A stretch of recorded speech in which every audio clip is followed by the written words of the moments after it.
Hello students, this is Rahul and you are watching Genius World. तो यार आज के वीडियो में ना हम समझने वाले हैं साइंस क्लास 10th चैप्टर 1 के सारे केमिकल रिएक्शन और इक्वेशन को एक साथ में। ये एक वीडियो आपके सारे रिएक्शन कवर करवा देगा और मैं गारंटी लेता हूँ कि इसके बाद आपको केमिकल रिएक्शन से परेशान होने की ज़रूरत बिल्कुल भी नहीं है, क्योंकि आज हम सारे के सारे केमिकल रिएक्शंस करने वाले हैं। लेकिन एक बात का ध्यान रखना होगा कि मैं आज आपको इसमें सारे केमिकल रिएक्शन करवा रहा हूँ, लेकिन आपको उसमें बैलेंसिंग नहीं सिखाऊंगा। तो अगर आपको सिर्फ केमिकल रिएक्शंस में कन्फ्यूजन होता है तो आप इस वीडियो को बेशक देख सकते हो, ये बहुत अच्छी होने वाली है। और ये वीडियो को ज़्यादा लॉन्ग नहीं रखेंगे तो आप इसे ऐसा रिवीजन भी देख सकते हो। तो चलो यार, बिना टाइम को वेस्ट किए आज का वीडियो स्टार्ट करते हैं। तो सबसे पहले हम बात करते हैं, समझते हैं कि भाई केमिकल रिएक्शन का मतलब क्या होता है। तो देखो, केमिकल रिएक्शन का छोटा सा अपन मतलब समझते हैं, इसका मतलब क्या होता है। तो देखिए, chemical reaction is a process, मतलब एक प्रोसेस होती है। और ये कब होती है? when two or more molecules interact to form a new product। देखो, इस वाले वर्ड को थोड़ा ध्यान से गौर करना। कुल मिलाकर होता क्या है कि जब दो या दो से ज़्यादा मॉलिक्यूल्स आपस में इंटरेक्ट करते हैं, है ना, और इससे कुछ नया प्रोडक्ट बनता है, तो उस रिएक्शन को, उस प्रोसेस को हम क्या बोलते हैं? केमिकल रिएक्शन बोलते हैं। अच्छा, यहाँ टूट भी सकता है किसी हम बोल सकते हैं फैक्टर की मदद से। जैसे हमने यहाँ पर एक मटेरियल लिया, उसमें हमने हीट दे दी, वो टूट भी सकता है। मतलब नया प्रोडक्ट बनना चाहिए। किसी भी प्रोसेस में अगर कोई नया प्रोडक्ट बन रहा है तो केमिकल रिएक्शन अपन इसे बोल सकते हैं।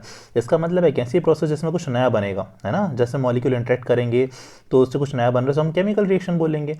आई होप क्या वो समझ में आ गया होगा। एग्जाम्पल के लिए आप देख सकते हो, हमने यहाँ पर Mg लिया है। Mg का मतलब क्या होता है? Mg का मतलब मैग्नीशियम होता है। तो जैसे ही हमने मैग्नीशियम का रिबन लिया और इसे हमने ऑक्सीजन की प्रेजेंस में गर्म किया, तो क्या बनता है? यहाँ पर मैग्नीशियम ऑक्साइड की ऐश बन जाती, की राख बन जाती। तो केमिकल रिएक्शन है। क्यों है भाई? यहाँ पर मैग्नीशियम की प्रॉपर्टीज अलग थी, ऑक्सीजन की प्रॉपर्टी अलग थी, लेकिन यहाँ Mg की प्रॉपर्टी अलग ही है, बिल्कुल ही नया सब्सटेंस है। तो इसलिए क्या है? केमिकल रिएक्शन है। आगे बढ़ते हैं इसी उसमें। और अब देखो, हम बात करते हैं भाई केमिकल रिएक्शन कितने टाइप की होती है। जब आपको पता चलिए केमिकल रिएक्शन होती है तो उसके टाइप जानने जरूरी है।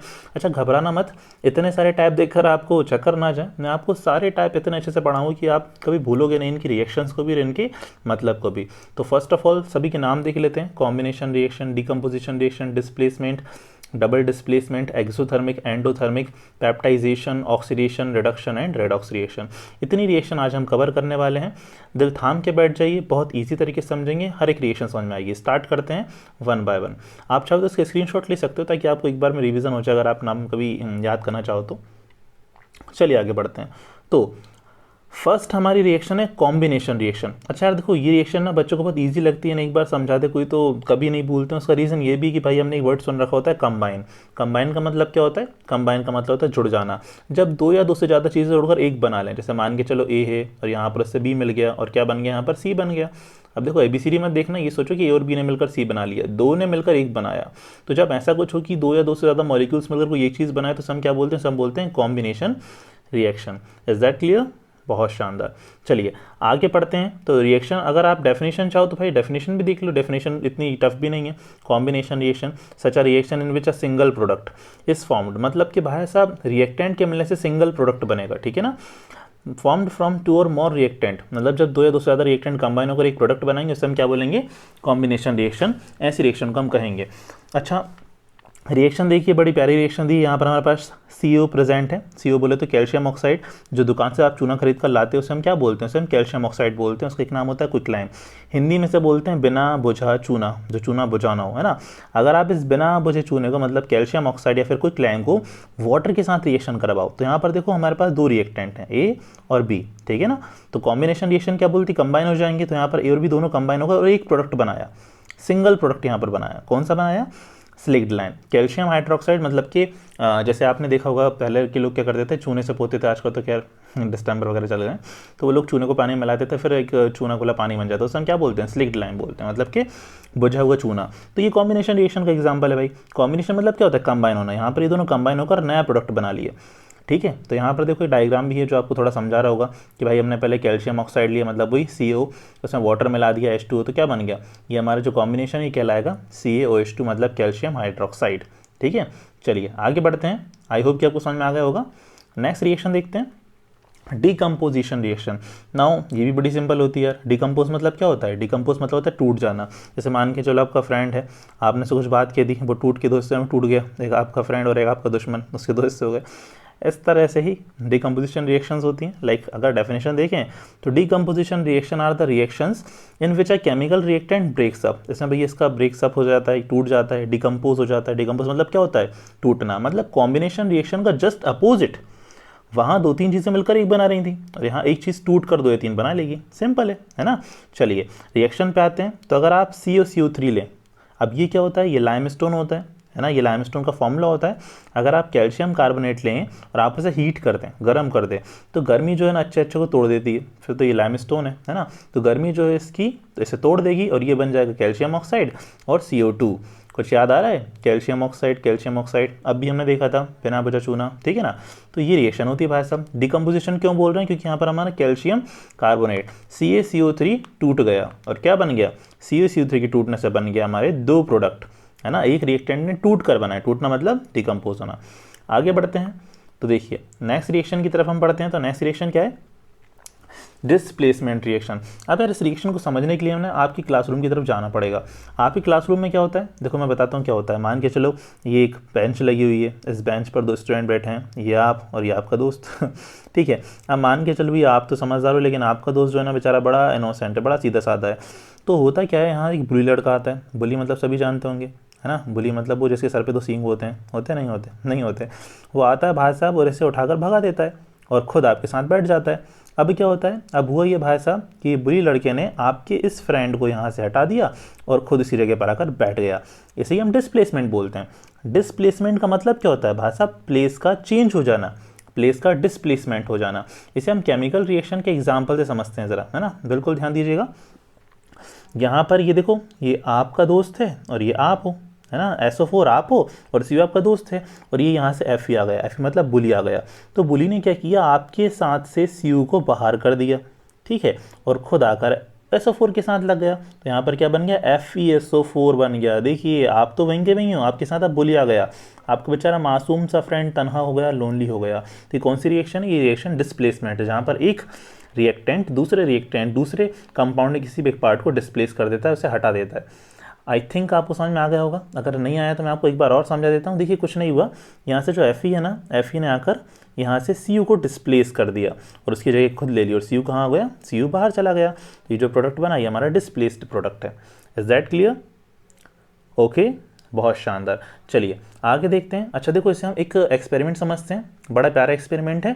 हमने क्या किया, आप जो ब्लू ब्लू देख रहे हो ना, एक्चुअली अक्षय कुमार की मूवी नहीं है ये क्या है, ये एक सॉल्यूशन है, कॉपर सल्फेट का सॉल्यूशन, CuSO4। अभी हमने प्रीवियस देखा था, क्या देखा था, CuSO4 का जो सॉल्यूशन होता है, कॉपर सल्फेट का सॉल्यूशन जो होता है, वो हमने लिया, ब्लू कलर का था वो, और हमने इसमें आयरन नील डाल दी। आयरन मतलब लोहे की नील डाल दी। अब लोहा का क्या होता है, लोहे को हम Fe बोलते हैं।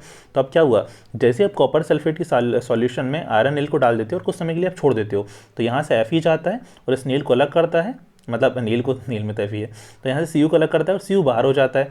अब देखो CO अगर बाहर हो गया तो Fe कहाँ चला जाएगा, SO4 के साथ। अब CuSO4 सॉल्यूशन बना रहे थे तो CO तो बाहर निकल गया। अब सॉल्यूशन कौन बनाएगा, अब सॉल्यूशन बनाएंगे FeSO4। कौन कौन बनाएंगे, FeSO4 सॉल्यूशन बनाएंगे। तो प्यारे बच्चों ये बताओ, मैंने आपसे कहा था CuSO4 का सॉल्यूशन ब्लू होता है, क्या FeSO4 का सॉल्यूशन ही ब्लू कहा था मैंने, नहीं कहा था ना।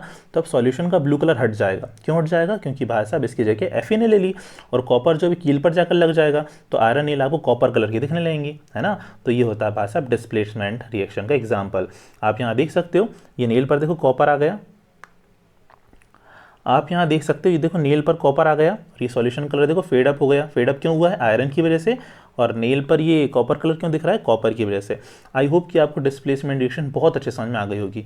चलिए आगे बढ़ते हैं, अब बात करते हैं डबल डिस्प्लेसमेंट रिएक्शन की।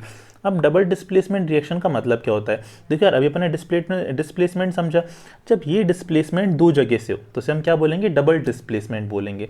अब बात करते हैं यार 2 जगह से कैसे होगा, तो देखो बड़ा ईजी है। क्या है, यहाँ ध्यान से देखना आप लोग, यहाँ पर पहले SO4 के साथ सोडियम था और यहाँ पर Cl2 के साथ Ba था। अब यहाँ डबल डिस्प्लेसमेंट हो रहा है, मतलब Na2 आकर Ba को डिस्प्लेस कर रहा है और Ba जाकर Na2 को डिस्प्लेस कर रहा है। यार दो लोगों की जगह चेंज हो रही है, अगर दो लोगों की जगह चेंज हो रही है तो हम बोलते हैं double displacement reaction. You can also study that definition which state that such reactions in which there is an exchange of ions between the reactant। भाई रिएक्टेंट के बीच में आयंस का एक्सचेंज हो जाएगा। आयंस मतलब सभी जानते होगे ना, हाँ। अब देखो ये हमारे रिएक्टेंट था, कौन कौन हमारे रिएक्टेंट थे, हमारे यहाँ पर 2 रिएक्टेंट थे, हमारे यहाँ पर Na2SO4 था और BaCl2 था। यहाँ पर आयंस का एक्सचेंज हो गया, यहाँ पर Ba+ और Na+ आयंस का यहाँ पर एक्सचेंज हो गया, इसकी जगह ये आ गया, इसकी जगह ये आ गया, तो ये हो गया डबल डिस्प्लेसमेंट रिएक्शन। आप ये चाहे तो ये डायग्राम भी देख सकते हो। इस डायग्राम में बता क्या रहे हैं हम, देखो हमने क्या लिया था, एक टेस्ट ट्यूब में हमने हमने वेरियम क्लोराइड का सॉल्यूशन लिया था, ये वाला इसमें है, और यहाँ पर हमारे पास क्या है, सोडियम सल्फेट का सॉल्यूशन ये वाला है। जब दोनों को मिला देंगे तो भाई साहब रिएक्शन हो जाएगी, है ना। चलो अब आगे बढ़ते हैं। अब बात करते हैं एक्सोथर्मिक रिएक्शंस क्या होती हैं।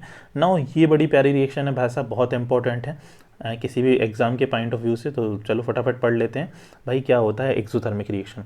अब देखो मैं आपको समझाता हूँ। एक्सो का मतलब होता है बाहर जाना। एक्सो का मतलब क्या होता है, एक्सो का मतलब होता है बाहर जाना। बाहर जाना मतलब बाहर निकल जाना। तो एक्सो का मतलब यहाँ पर है बाहर निकल जाना, ठीक है। तो यहाँ पर एक्सो का मतलब है बाहर, और थर्मिक का मतलब है टेम्परेचर। मतलब ऐसी रिएक्शन जहाँ पर टेम्परेचर मतलब कि हीट बाहर निकल जाए, हम क्या बोलते हैं, एक्सोथर्मिक रिएक्शन बोलते हैं। मतलब अगर आप ये रिएक्शन करवाओगे ना तो आपको हीट मिलेगी, आप खुद नहीं दे रहे हो, आपको हीट बाहर मिलेगी। अच्छा आपको एग्जांपल अभी याद होगा, हमने क्या किया था, चूने का पानी लिया था, नहीं हमने पानी लिया था उसमें चूना मिला दिया था। तो आप मुझे बताइए, अगर घर पर आप एक बर्तन लेते हैं, उसमें आप पानी लेते हैं और पानी में आप चूना डाल देते हैं, तो क्या पानी अपने आप गर्म हो जाता है? बिल्कुल सर, वो तो उबलने लगता है कभी कभी, है ना, बुलबुले उसमें से बबल्स निकलने लगते हैं, पानी बहुत गर्म हो जाता है। पानी गर्म हो रहा है, क्या आपने हीट दी? बिल्कुल नहीं दी, हीट हमें रिएक्शन से मिली। तो ऐसी रिएक्शंस को हम बोलते हैं एक्सोथर्मिक रिएक्शन, जहाँ पर हीट हमें रिएक्शन से मिले। हम ये हीट हम उन्हें हीट नहीं देंगे, हम गर्म नहीं करेंगे भाई चूल्हा जलाकर, वो हमें हीट देंगे। उन रिएक्शन को हम क्या बोलते हैं, एक्सोथर्मिक रिएक्शन बोलते हैं। ध्यान रखना, एक्सो का मतलब होता है आउट, मतलब कि बाहर जाना। चलिए, तो reactions in which heat is given out, भाई साहब हीट कहाँ आती है, हीट आउट होती है, बाहर की तरफ निकलती है, हम क्या बोलते हैं, एक्सोथर्मिक रिएक्शंस बोलते हैं। एग्जाम्पल देख लेते हैं। हमने यहाँ पर मीथेन गैस ली, हमने उसे ऑक्सीजन की प्रेजेंस में जला दिया, तो क्या बना, CO2 H2O, और बहुत सारी एनर्जी मिली, ठीक है ना। इसके अलावा रेस्पिरेशन इज एक्सोथर्मिक प्रोसेस, बिल्कुल सही बात है। आप जो सांस ले रहे हो, आप सांस लेने से पता है क्या होता है, सांस लेने से ग्लूकोज का, आपने जो खाना खाया था उससे हमें ग्लूकोज मिलता है, तो ग्लूकोज और ऑक्सीजन जो हम सांस ले रहे हैं वो दोनों रिएक्शन करके बनाते हैं CO2 जो आप बाहर निकाल देते हो, H2O और प्लस एनर्जी, तभी तो हम चल पा रहे हैं ना, तो एनर्जी बाहर निकल रही है, तो ये भी कौन सी एक्सोथर्मिक प्रोसेस है ना। इसके अलावा आप वाली प्रोसेस भी लिख सकते हो जो हमने ऊपर देखी थी, जिसमें हमने CaO लिया था, है ना, प्लस उसमें क्या मिला दिया था हमने, बताओ, प्लस हमने उसमें H2O मिला दिया था, यहाँ पर क्या बन गया था, यहाँ पर CaOH2 बन गया था। आई होप कि आपको समझ में आ गया होगा। आगे बढ़ते हैं, चलिए। नेक्स्ट रिएक्शन है एंडोथर्मिक रिएक्शन। अब देखो ये एक्सोथर्मिक रिएक्शन के अपोजिट होती हैं, समझ में आ गया ना, बहुत शानदार, मुझे पता था समझ जाओगे। एंडो का मतलब होता है अंदर की तरफ, मतलब वो रिएक्शन जिन्हें करवाने के लिए आपको हीट देनी पड़ेगी भाई साहब। जैसे आप, अगर आपने देखा होगा अपन खाना बनाते हैं घर पे, तो आप खाना बनाते हो तो क्या खाने को अपन ने बर्तन में रखा और खाना अपने आप बन जाता है? बिल्कुल नहीं होता है, हमें हीट देना पड़ता है। तो ऐसे रिएक्शंस को हम बोलते हैं एंडोथर्मिक रिएक्शन, मतलब the reactions which requires heat to complete, मतलब जिन्हें कंप्लीट करने के लिए आपको हीट उन्हें देना पड़ेगी, गर्म करना पड़ेगा भाई साहब, किसी फॉर्म में, चाहे वो लाइट की फॉर्म में हो, चाहे वो हीट की फॉर्म में हो, करंट हो, आपको देना पड़ेगा, उसे हम क्या बोलते हैं, एंडोथर्मिक रिएक्शन बोलते हैं, जो हीट रिक्वायर होती है जहाँ पर।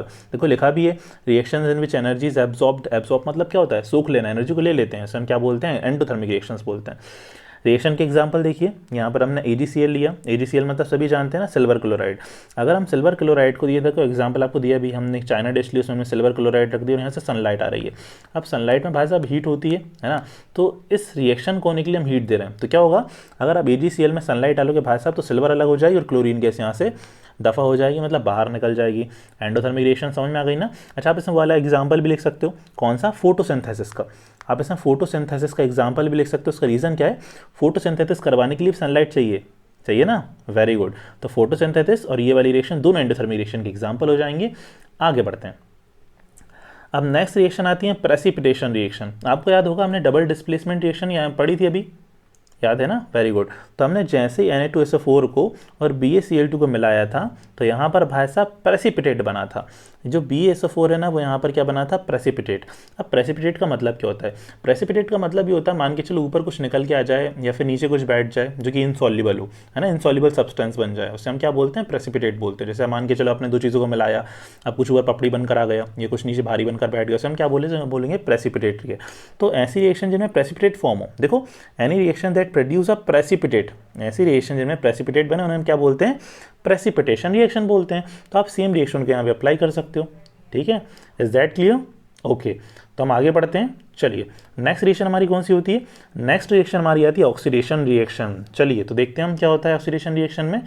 तो यहाँ पर अब जरा ध्यान से देखिए,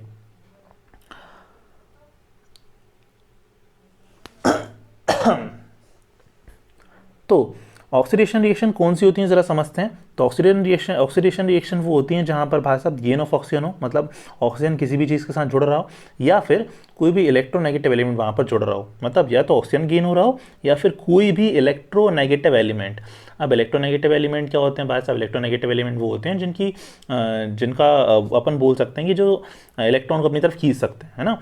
तो अगर वो ऐड हो रहे हैं, या फिर लॉस ऑफ हाइड्रोजन, या भाई साहब हाइड्रोजन बाहर जा रहा है, या कोई भी इलेक्ट्रोपॉजिटिव एलिमेंट बाहर जा रहा है, तो भी हम उसे ऑक्सीडेशन ही बोलेंगे, या फिर लॉस ऑफ इलेक्ट्रॉन, या फिर इलेक्ट्रॉन बाहर जा रहा है। इन तीनों कंडीशंस को हम ऑक्सीडेशन बोलते हैं। Is that clear? चलिए, ऑक्सीडेशन मतलब होता है ऑक्सीजन का गेन होना, मतलब ऑक्सीजन प्लस हो जाना, या फिर कोई भी इलेक्ट्रोनेगेटिव एलिमेंट। इलेक्ट्रोनेगेटिव कौन कौन सा? Cl माइनस समझ लो, F माइनस समझ लो, है ना, Br माइनस समझ लो, ये सब इलेक्ट्रोनेगेटिव हो जाते हैं। और इलेक्ट्रोपॉजिटिव कौन सा? मेटल्स इलेक्ट्रोपॉजिटिव होती हैं, आप सोडियम समझ लो, उसके बाद आप लिथियम समझ लो, है ना, एल्यूमिनियम समझ लो, ये सब क्या होती हैं? इलेक्ट्रोपॉजिटिव होती हैं।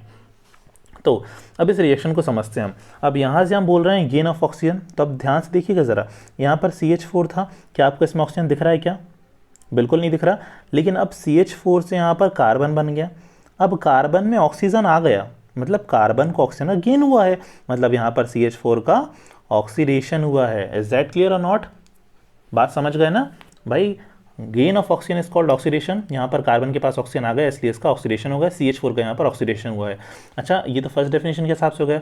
सेकंड वाले के हिसाब से और देख लो, लॉस ऑफ हाइड्रोजन, हाइड्रोजन का निकल जाना। अब इसे ध्यान से देखो, पहले C के साथ यहाँ पर H4 था, अब इसने यहाँ पर देखो O को लगा लिया और H को हटा दिया, तो इस डेफिनेशन के हिसाब से भी इसका ऑक्सीडेशन हो रहा है। और लास्ट वाला क्या है? Loss of electron. इसका एग्जाम्पल मैंने आपको नीचे दिया हुआ है, ध्यान से देखिए। यहाँ पर सोडियम था, सोडियम ने अपने एक इलेक्ट्रॉन बाहर निकाल दिया, जब इलेक्ट्रॉन बाहर निकाल दिया तो प्लस चार्ज आ गया, तो यहाँ पर इसने इलेक्ट्रॉन बाहर निकाला, मतलब इसका भी ऑक्सीडेशन हुआ है। इज दैट क्लियर ना? जिन रिएक्शंस में या तो ऑक्सीजन ऐड हो, या फिर कोई भी इलेक्ट्रोनेगेटिव एलिमेंट हो, या फिर हाइड्रोजन लॉस हो, या फिर कोई भी इलेक्ट्रोपॉजिटिव एलिमेंट लॉस हो, या फिर इलेक्ट्रॉन लॉस हो, उसे हम क्या बोलते हैं? उसे हम ऑक्सीडेशन रिएक्शन बोलते हैं। Is that clear? ओके, चलिए आगे बढ़ते हैं। अब आता है रिडक्शन रिएक्शंस। रिडक्शन रिएक्शंस क्या होती हैं यार? ऑक्सीडेशन का उल्टा होता है रिडक्शन। मतलब ऑक्सीडेशन में क्या क्या हो रहा था? उसमें गेन ऑफ ऑक्सीजन हो रहा था, तो रिडक्शन में लॉस ऑफ ऑक्सीजन या फिर कोई भी इलेक्ट्रोनेगेटिव एलिमेंट। अच्छा, इसमें क्या हो रहा था? अब हम बात करते हैं, हाँ, उसमें हाइड्रोजन लॉस हो रहा था, तो उसमें हाइड्रोजन क्या हो जाएगा? गेन हो जाएगा, या कोई भी इलेक्ट्रोपॉजिटिव एलिमेंट गेन हो जाएगा। और वहाँ क्या हो रहा था भाई साहब? लॉस ऑफ इलेक्ट्रॉन, और यहाँ पर क्या हो जाएगा? Gain of electron. तो आप इतना ध्यान रखिएगा भैया, जिनमें तीनों हो रहा है वो रिडक्शन हो जाएगा, मतलब ऑक्सीडेशन का अपोजिट रिडक्शन है। इज दैट क्लियर ना? चलो अब यहाँ ध्यान से देखो, यहाँ पर कॉपर के साथ ऑक्सीजन है, यहाँ पर क्या हुआ? कॉपर से ऑक्सीजन अलग हो गया, है ना। लॉस ऑफ ऑक्सीजन या कोई भी electronegative element is called reduction. तो यहाँ पर कॉपर ऑक्साइड का रिडक्शन हुआ है। इज दैट क्लियर और नॉट? है ना। अब एक चीज़ और देखो, यहाँ पर हाइड्रोजन अकेला था, लेकिन यहाँ पर इसके पास ऑक्सीजन आ गया, मतलब gain of oxygen is called oxidation. मतलब यहाँ पर हाइड्रोजन का ऑक्सीडेशन हुआ है, कॉपर ऑक्साइड का रिडक्शन हुआ है। नेक्स्ट चीज़ कौन सी है? गेन ऑफ इलेक्ट्रॉन, इलेक्ट्रॉन और गेन। तो पहले यहाँ देखो, क्लोरीन के पास बिल्कुल इलेक्ट्रॉन नहीं, मतलब एक भी इलेक्ट्रॉन ज़्यादा नहीं था। अब इसमें एक इलेक्ट्रॉन जुड़ गया, ऐड हो गया, तो क्या बन गया? Cl minus. इसके पास इलेक्ट्रॉन आ गया, मतलब इसका रिडक्शन हो गया। आई होप कि आपको समझ में आ गया हो। चलिए लास्ट की तरफ बढ़ते हैं। हमारा आज का लास्ट रिएक्शन है रेडॉक्स रिएक्शन। चलो देखो बड़ी मेहनत से आपके लिए स्लाइड जनरेट की और कोशिश की कि आपको बिल्कुल एकदम बेटर अंडरस्टैंडिंग मिले, इसलिए ध्यान से देखिए रेडॉक्स का मतलब क्या होता है। तो रेडॉक्स को ध्यान से देखिए। रेडॉक्स जो वर्ड है ना, इन दो वर्णों के मिलने से बना है। रिडक्शन का रेड, ऑक्सीडेशन का ऑक्स। मतलब वो रिएक्शन जहाँ पर रिडक्शन और ऑक्सीडेशन साथ साथ हो, उसे हम क्या बोलते हैं? रेडॉक्स। रेडॉक्स मतलब समझ रहे हो ना, रिडक्शन का रेड और ऑक्सीडेशन का ऑक्स। जहाँ पर रिडक्शन ऑक्सीडेशन दोनों साथ साथ हों, उस रिएक्शन को हम क्या बोलते हैं? रेडॉक्स रिएक्शन बोलते हैं। चलिए एग्जाम्पल समझते हैं। अरे लो, ये वाला एग्जाम्पल था हमारा, पीछे वाला भी हमने देखा था। तो यहाँ पर मैंने कॉपरस ऑक्साइड लिया, क्यूपरस ऑक्साइड लिया, मतलब कॉपर ऑक्साइड हमने यहाँ पर लिया, और हमने यहाँ पर H2 गैस ली, हाइड्रोजन गैस ली। हमने इन दोनों को हीट कर दिया, तो क्या बना? कॉपर अलग हो गया भाई साहब, और H2 बन गया। अब ध्यान से देखो, कॉपर के साथ ऑक्सीजन है, और यहाँ पर कॉपर से ऑक्सीजन अलग हो गया, लॉस ऑफ ऑक्सीजन, मतलब इज कॉल्ड रिडक्शन। तो यहाँ पर कॉपर का रिडक्शन हुआ है, देखो लिखा भी है नीचे रिडक्शन। और यहाँ पर हाइड्रोजन के पास ऑक्सीजन नहीं था, लेकिन यहाँ पर हाइड्रोजन के पास ऑक्सीजन आ गया, मतलब यहाँ पर क्या हुआ है? ऑक्सीडेशन। तो यहाँ पर ऑक्सीडेशन भी हो रहा है, रिडक्शन भी हो रहा है, मतलब कौन सी रिएक्शन है ये भाई साहब? रेडॉक्स रिएक्शन है। इज दैट क्लियर ना? चलो वो इलेक्ट्रॉन वाला और समझ लेते हैं। हमने पढ़ा था loss of electron is called oxidation, gain of electron is called reduction. तो यहाँ देखो, सोडियम अपना एक इलेक्ट्रॉन ऐसे दे रहा है, तो ये लॉस कर रहा है ना, और ये कर रहा है, उसका एक इलेक्ट्रॉन ले रहा है, तो ये गेन कर रहा है। भाई लॉस और गेन एक साथ हो रहा है, ऑक्सीडेशन रिडक्शन एक साथ हो रहा है, मतलब ये रेडॉक्स रिएक्शन है। आई होप कि आपको आज की सारी रिएक्शन समझ में आ गई होंगी, आप इन्हें कभी नहीं भूलेंगे। फिर भी आपको लगता है कि आज कुछ रह गया है तो आप बेशक मुझे कमेंट सेक्शन में बता सकते हैं। मुझे आपकी हेल्प करके बहुत ज़्यादा खुशी होने वाली है। मुझे ज़रूर बताइए कि आपको आज की वीडियो कैसा लगा। अगर अच्छा लगा है तो इसे लाइक ज़रूर करें, शेयर ज़रूर करें, चैनल को सब्सक्राइब कर लेना ताकि आपको आने वाले वीडियोज़ के लिंक और नोटिफिकेशन ज़रूर मिल जाएं, है ना। मिलते हैं आपसे अगली वीडियो में, तब तक के लिए अपना ख्याल रखिए, खुश रहिए। जय हिंद, जय भारत, वंदे मातरम।